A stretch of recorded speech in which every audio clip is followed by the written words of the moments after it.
everyone, my name is Elsa and today I want to talk to you about the different types of mangas. So you might know or you might don't know that actually there are a lot of different types of mangas out there. They are not all the same at all. I think maybe as much differences between mangas as there are in novels, with contemporary, fantasy, romance, etc. So we have big categories as well for mangas, but they are very different. So I'm going to introduce them to you, so you might actually know what you're getting into when you choose a manga. So before I start, those categories aren't actually, everything. It's like in fantasy and science fiction and everything. You can have romance in a science fiction book, you can have a thriller in a fantasy book, etc. So those are categories that were actually created by publishers to help readers pick books, but they're not rules you have to follow absolutely. So as for novels, mangas do belong usually to one of those categories, but they can have inspirations taken from other genres, etc. So don't be don't stick too much to this. You just have to know that getting into it, because in bookshops in France anyway, we have actually those names on the shelves. So if you don't know what they mean, you can't choose a book appropriately. So I'm going to introduce all of these different categories to you. So first we have shoujo mangas. So shoujo actually means young girl in Japanese. And why does it mean young girl? Is because those categories, usually their name actually refers to the public they are originally addressed to. So it's not a rule. You don't have to be a young girl to read shoujo mangas, but when they actually started publishing those types of mangas, they were thinking like their target audience was young girls, and so that's the name they picked. Very original. But you don't have to be captives of those categories. You can read whatever you want. It's just name tags, but that's what it actually refers to. And so shoujo mangas are very different, but usually they have a romance at the center of the plot.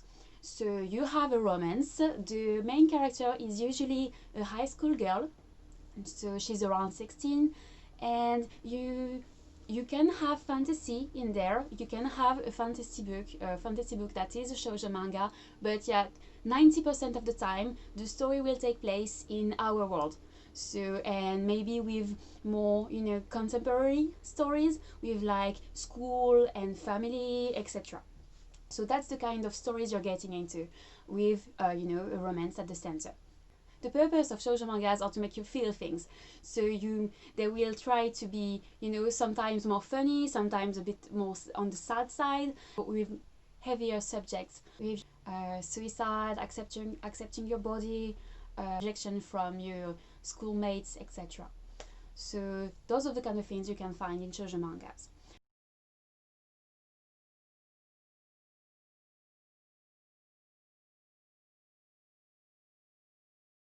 Then we have shonen. So shonen is actually the most known category. It means young boy, and it's because it was mainly addressed to young boys, so maybe between 13 and 18. And like I said, everyone can read them. It's just the target audience they had in mind when they made up the name. So shonen mangas, the main character usually is a boy between 13 and 16 at the beginning of the series, and he usually has a very strong and high objective, like becoming the best warrior in the world, or defeating the bad guy that is at the end, or become very famous, or the most something. So they have this big objective, and the entire series is them growing up and learning things, and they progressively get one step closer to their objective. Friendship is also a very important theme in shonen mangas. So you will always have maybe a group of close friends, and you will see how they interact with each other, and their friendship will be always challenged and put at the front of the story. You might find romance in them, but usually it's really in the background. It won't be really something it won't be such an important side plot in shonen mangas. Usually they take place in fantasy world, and you will have a lot of fights and comments with different types of weapons. So you will have, you know, katanas, swords, daggers, powers, anything. Usually, the main character will have, you know, to learn how to fight and, you know, defeat opponents after opponents. So a lot of different enemies, a lot of different battles, etc. Usually, they are not too gory, you know. No one ever dies, maybe at the end, and even then it's not like something that really happens. You can obviously have death in shonen mangas, I have good examples in mind, but the rule is usually you don't have strong consequences with each battle, you know. They will maybe be injured but slightly, and they will, you know, recover very soon. There won't be a lot of blood, etc. It's more about, you know, strategies and fights and willpower, etc. And it won't be, you know, like I said, too gory.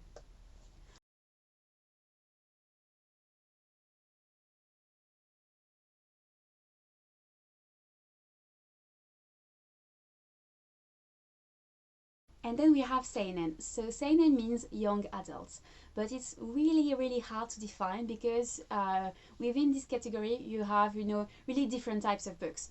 So I'm going to try to give you a few examples of what you can find. So one thing you can find in seinen are really violent stories, you know, with like rapes, sex, drugs, blood, a lot of really gore, murders, etc. So that's one thing you can find in seinen, but not all seinen are violent and gory, not at all. You know, because you can also find seinen that are just, you know, about themes that you wouldn't really approach with shonen or shoujo because they are mainly addressed to younger audiences, and so you might have themes like changing gender, starting to work and having a lot of issues, you know, with your work, you have your boss, etc. Death, addiction, etc., etc. You know, every time you have a really important theme that you wouldn't be sure you would recommend to a younger audience, that will be a manga that belongs to the seinen category.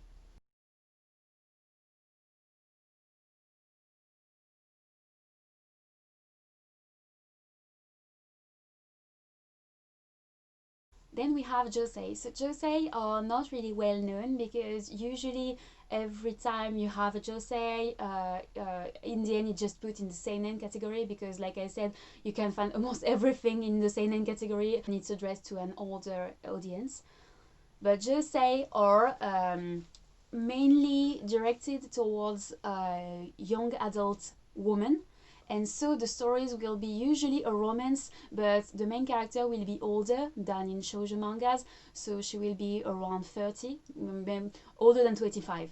And so the plot will be a bit different because it won't be around school or family. It will be more around work and you know, the question of being married or not, because it's a really important thing in Japan, and you have this pressure on women to get married. That is a problem that will be tackled in Josei. You will also have, you know, the question of divorce and children, etc. So those are the kind of things you can find in Josei. But like I said, there aren't that many of them, and usually they're just put in the seinen category.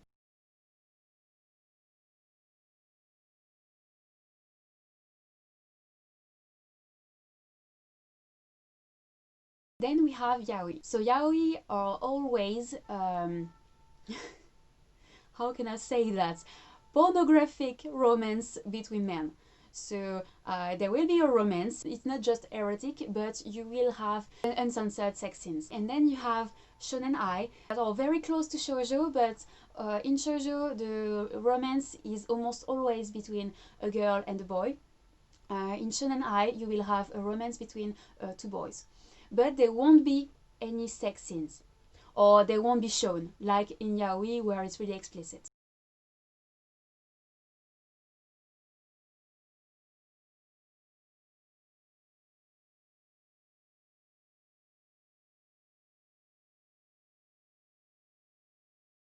Then we have the same thing for girls, you know, girl romance. So you have yuri that will have explicit sex, and shôjo-ai that will be, you know, a love story between two girls but with no explicit sex.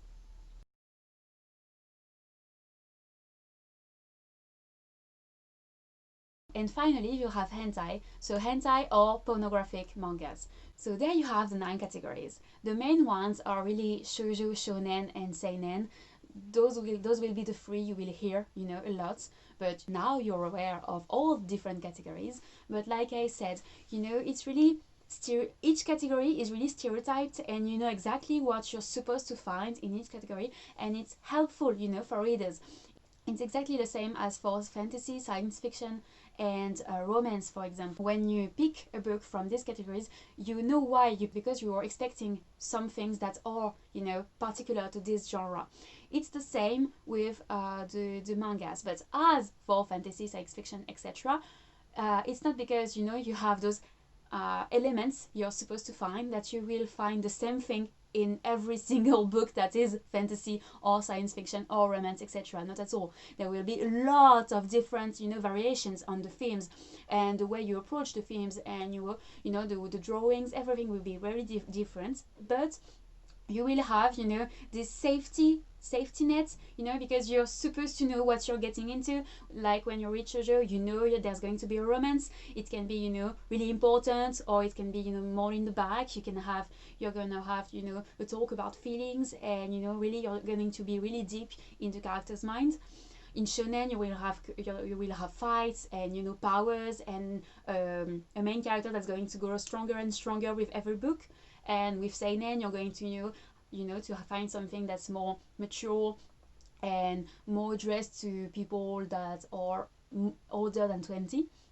But like I said, there's a huge variety of themes, etc. within each category. It's just guides for you guys, so you can know when someone mentions this book was a shoujo, a shonen, etc. You will know what they mean by that.